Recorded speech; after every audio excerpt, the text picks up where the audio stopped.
Hello, my name is Duncan Green, and this is the LSE's series of short videos on different aspects of activism and influencing.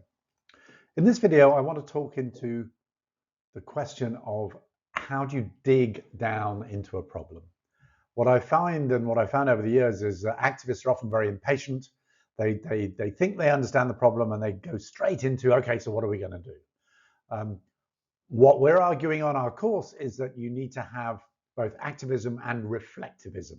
You need to think about the problem properly in conversation with a wide range of players before you decide what you're going to spend all that effort and energy and time on, because otherwise you may just end up going off in the wrong direction. So the aim of this video is to give you some simple tools to help you do that, help you dig into a problem and identify what we call points of entry, places where you can start a campaign or an influencing exercise with some hope that you might actually get somewhere.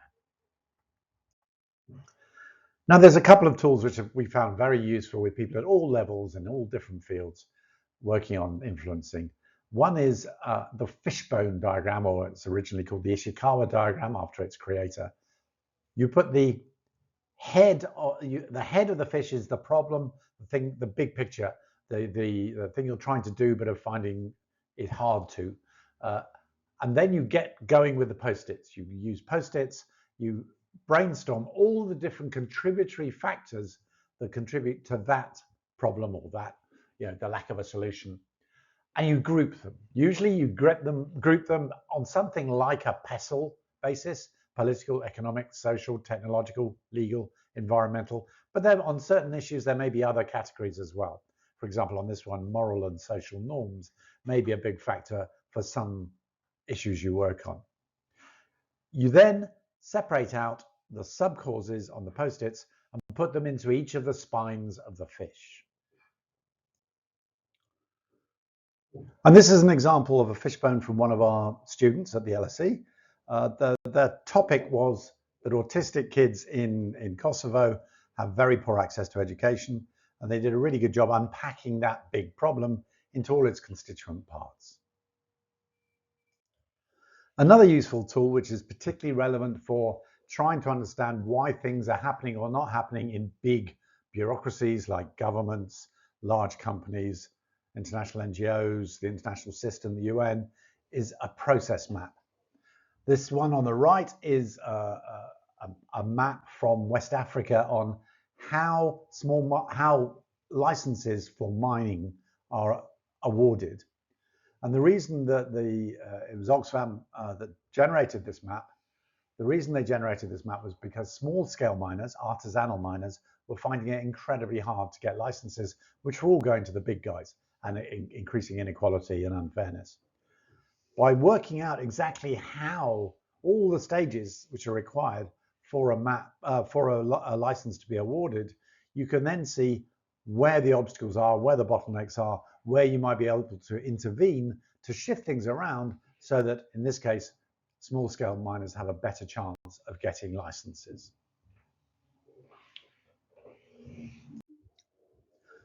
So the reason for spending all this time with post-it notes and fishbone diagrams and all the rest of it is to actually have a proper conversation about where is the best place to start.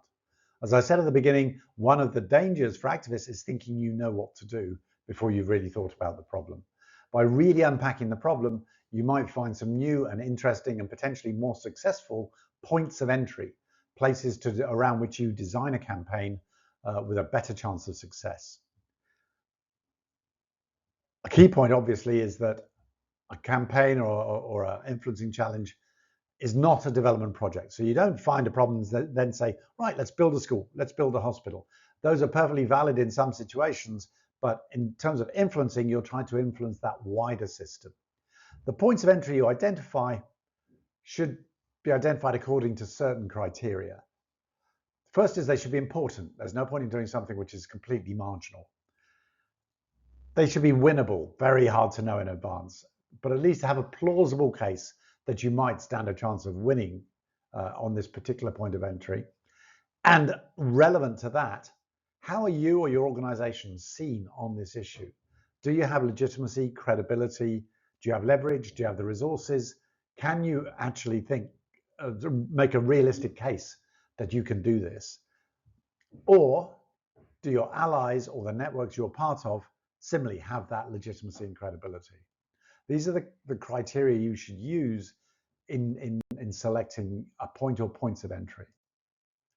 So back to our Kosovo example, the student who did this identified three. First, a norms issue, stigma on seeing autism as an illness. The stigma was shutting down conversations and advocacy on behalf of autistic kids. Second was a political issue. There's a lack of transparency about budget, so you can't see how much has been spent on education for autistic children, which makes it very hard to campaign on. Transparency is often quite an easy thing, relatively, to campaign on because you're just asking for the information to be made public. You're not asking for big changes. The third point of entry they identified is a big change. They wanted a legal mandate requiring local authorities and schools to support kids with autism. So in the Kosovo example, the student chose 3 points of entry, and we'd say that is the maximum. 1 or 2 is fine. If you are going to choose more than one, it's good if they have some connection with each other.